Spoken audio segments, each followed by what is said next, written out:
ये सब क्या है धर्मराज? कैसा स्थान है ये? ये नर्क है युधिष्ठिर। नर्क? नर्क।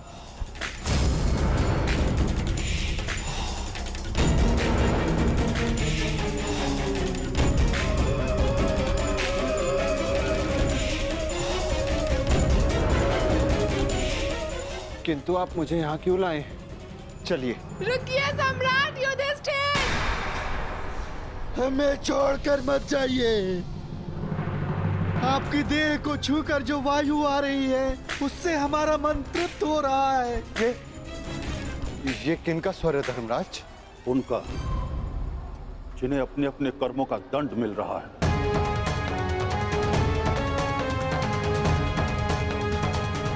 मैं उनसे मिलना चाहता हूं। चलिए मेरे साथ।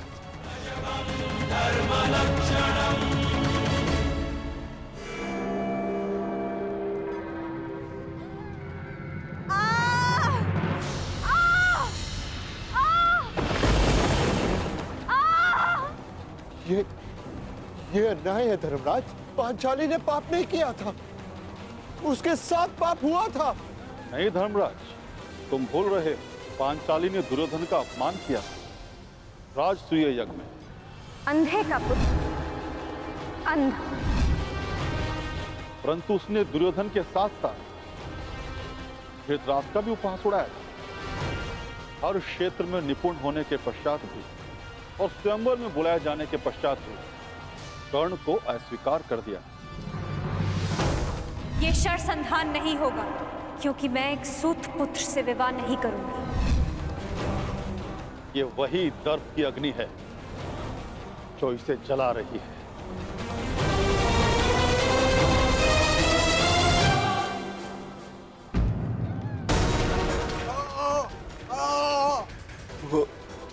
वो ये कौन है?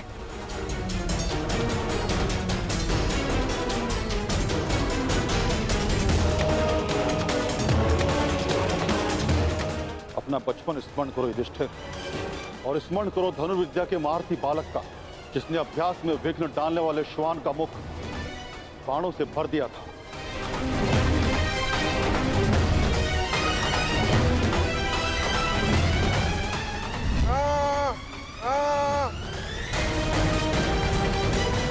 एकलव्य? परंतु ये एकलव्य नहीं, ये वो है जिसके कारण एकलव्य को धनुर्विद्या का त्याग करना पड़ा और अपने अंगूठे का भी त्याग करना पड़ा।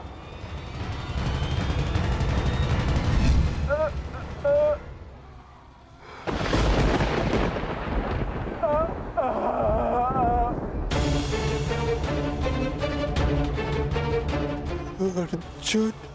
अर्जुन की इसी लालसा के कारण एकलव्य को बहुत कुछ खोना पड़ा। वही पाप अर्जुन को इस परिस्थिति में ले आया है। तो फिर भीम का है धर्मराज? भीम उधर है।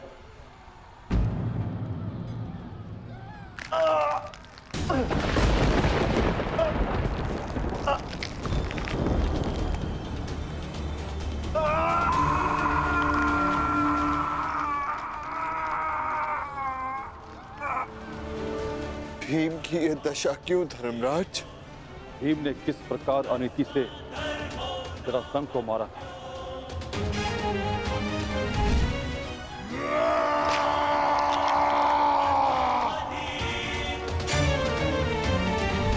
और किस प्रकार दुर्योधन की जंगा तोड़ी थी।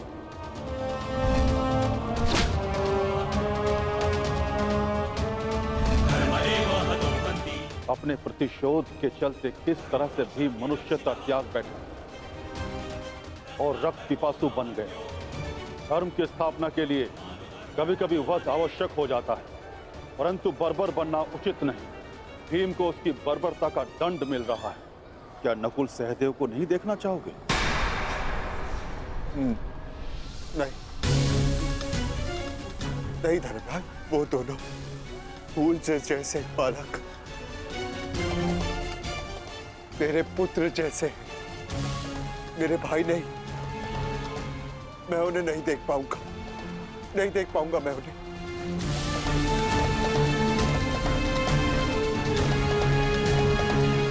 तो स्वर्ग चलें युधिष्ठिर?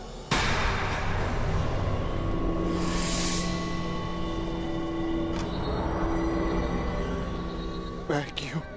क्योंकि तुम अकेले अपने भ्राताओं में निष्पाप हो, इसलिए तुम्हें स्वर्ग में स्थान मिला।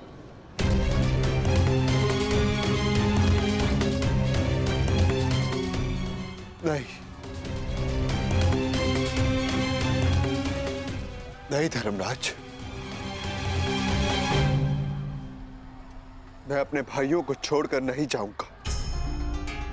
यदि उन्होंने कोई अनीति की है तो उसका कारण मैं, एक ज्येष्ठ होने के नाते मेरा कर्तव्य था कि मैं अपने भाइयों को, अपने परिवार को उचित मार्ग दिखाऊं। मैं अपने परिवार को छोड़कर नहीं जाऊंगा यहां से। जहां मेरा परिवार रहेगा वही मेरे लिए स्वर्ग है। मैं यहीं रहूंगा धर्मराज, यहीं।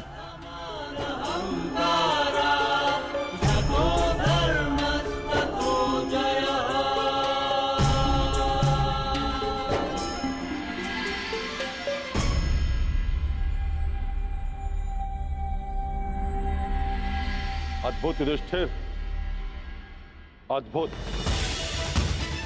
तुम्हारे कर्मों में केवल एक पाप था धर्मराज युधिष्ठिर। तुमने अपने गुरु द्रोणाचार्य से अश्वत्थामा के लिए आधा सच कहा, और वो आधा सच पूरे झूठ से बढ़कर था। इसलिए तुम्हें ये यातना दी गई। तुम्हारे सभी भ्राता और समस्त परिवार वहां है, स्वर्ग में, तुम्हारे स्वागत के लिए।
आइए ज्येष्ठ।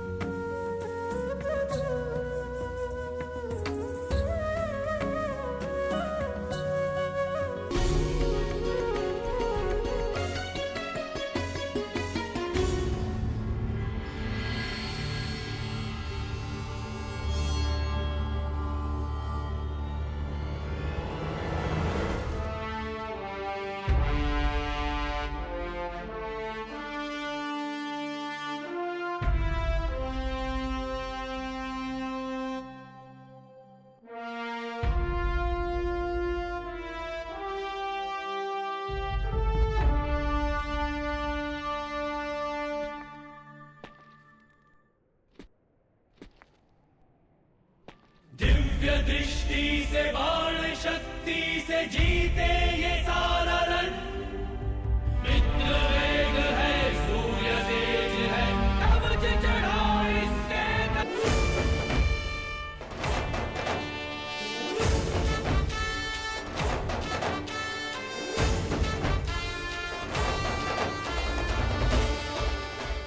ज्येष्ठ,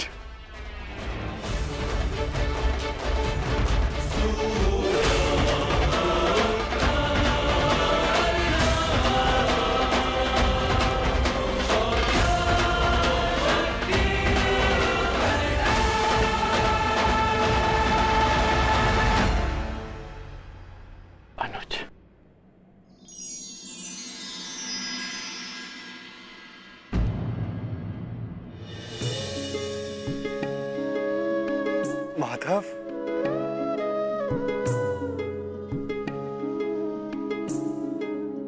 माधव,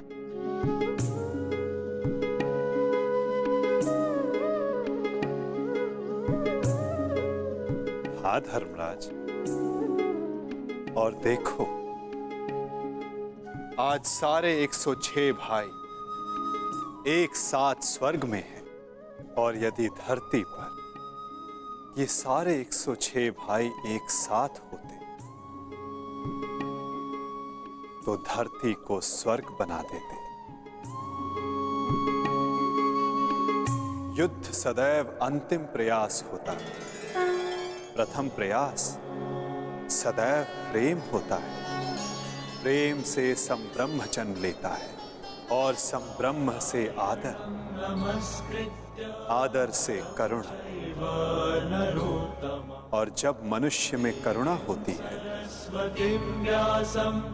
तो वो एक दूसरे की आवश्यकताएं समझता है, उसकी पीड़ा समझता है, उसके निर्णयों का सम्मान करता है। और जहां एक दूसरे के लिए सम्मान हो, वहां युद्ध के लिए कोई स्थान नहीं होता।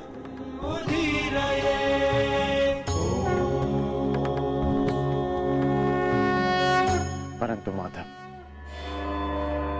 धरा को आपकी कमी अवश्य अनुभव होगी। मैं दूर कहां हूं, मैं तो कण कण में हूं, तृण तृण में हूं। मैं हर मनुष्य के भीतर हूं। जहां मेरी सोच है मैं वहां हूं। यदा यदा धर्मस्य ग्लानिर्भवति भारत तदात्मानं सृजाम्यहम्। जब जब आवश्यकता होगी मैं तब तब आऊंगा, और आशा करूंगा कि इस बार मैं युद्ध में नहीं, परिवर्तन की यात्रा का सारथी बनूं, उसका सारथी बनूं जिसके मन में विजय नहीं, परिवर्तन का भाव हो।